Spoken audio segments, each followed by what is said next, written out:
Hello guys, in today's video I'll be showing you how to connect your own website on Wix.com to a domain. So you click connect domain,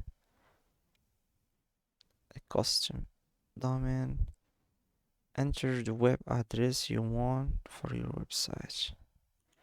You can choose whatever website you want. So let's try this.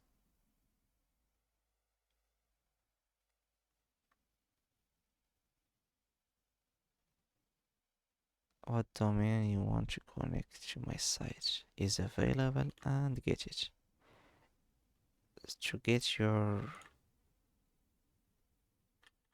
website, you should upgrade to the premium.